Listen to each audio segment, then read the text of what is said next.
In this video, you're going to learn how to use the callback chaining pattern with your asynchronous Node.js code. So right now in app.js, we do indeed have two asynchronous I/O operations. The problem is that both are operating completely independently of the other. We fire both off and they each get the response and just dump it to the console.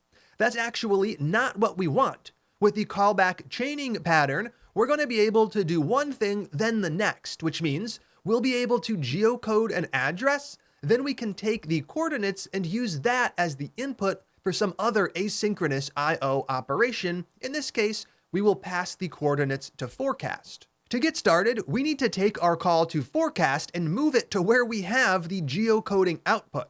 Where do we have that geocoding output? In our callback function for geocode.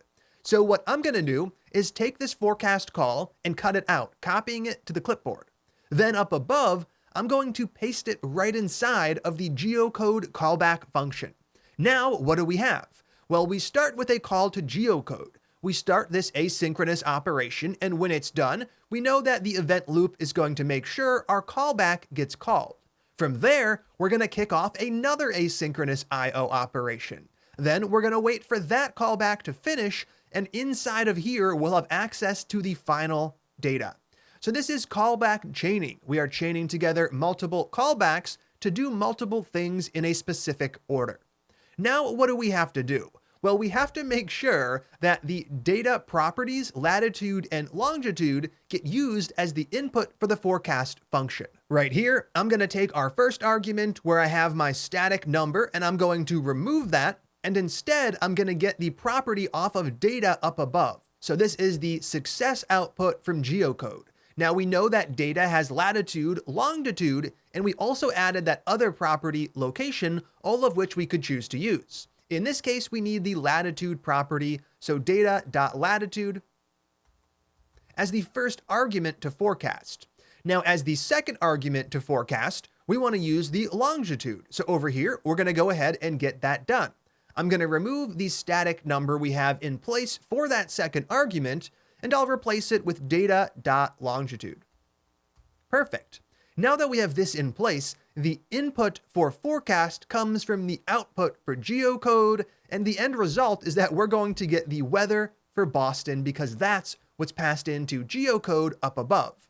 Let's go ahead and make sure this actually works as expected. Right here, I'm going to save app.js, and down below, we're going to run the file. So node app.js, and what do we get? We're going to get two pieces of output. And you'll notice that the geocoding information printed first. We got our data because things went well. Then down below, we got our forecast because, once again, things went well.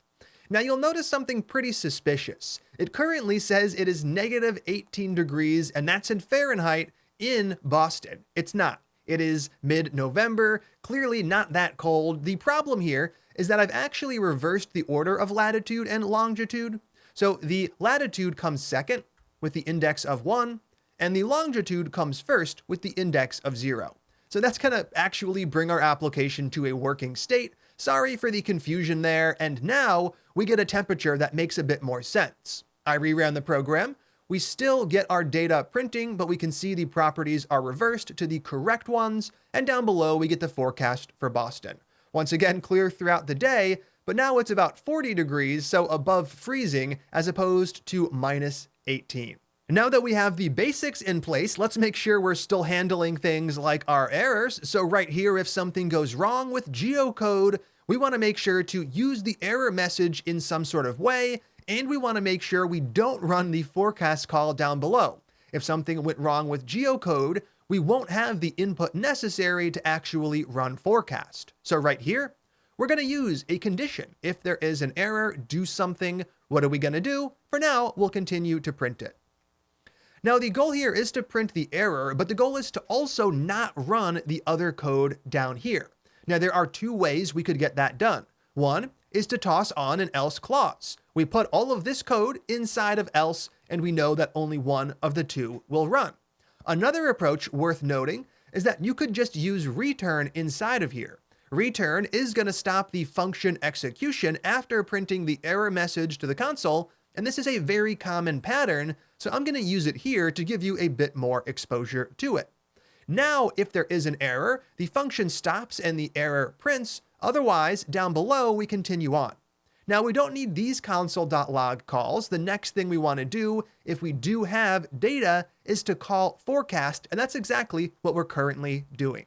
Now, we know that things can go wrong with forecast as well, so let's go ahead and set up our if statement inside of there.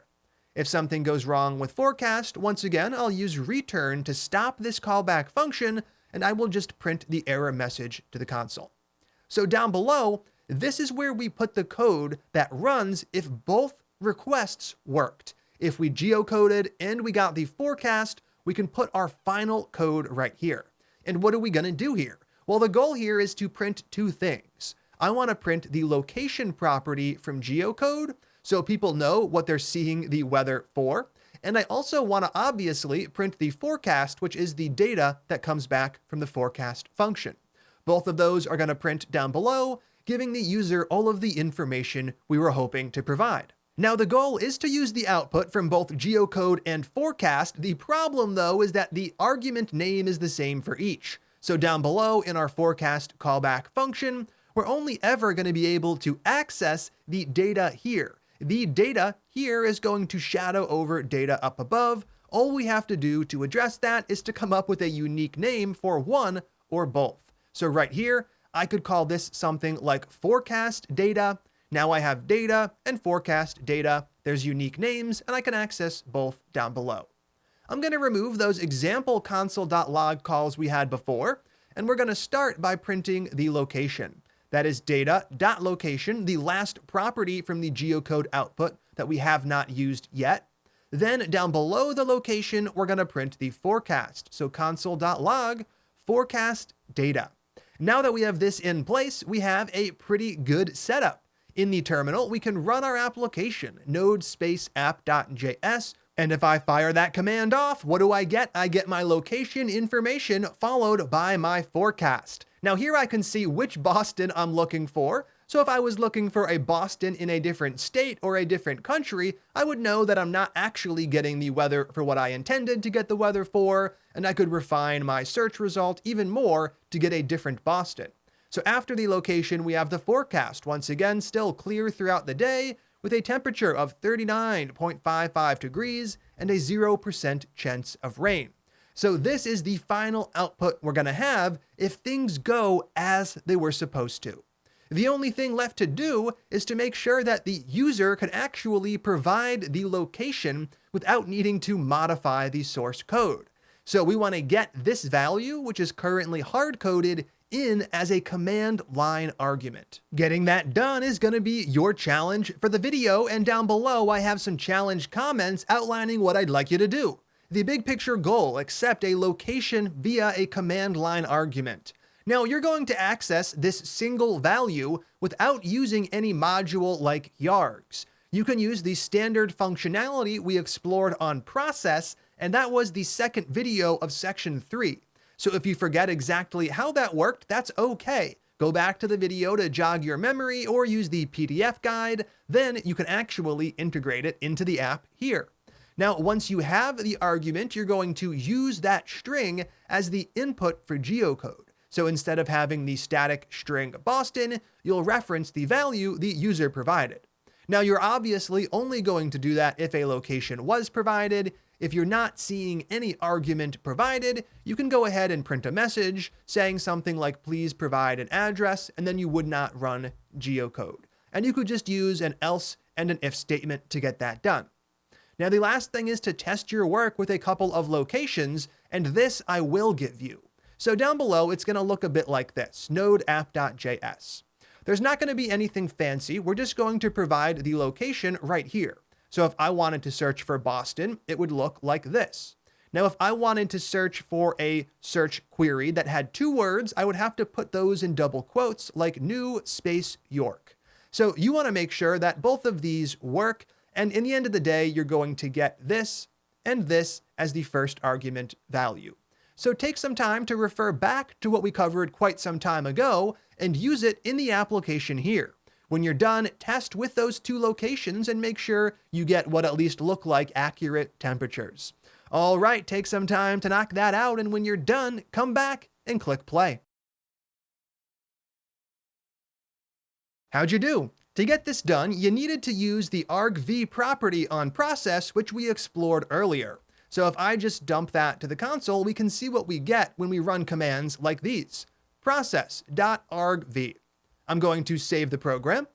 Down below, I'm going to rerun one of those commands, and we can see what's on that argv variable. Right here, as we talked about earlier, the third value is the first thing we provided.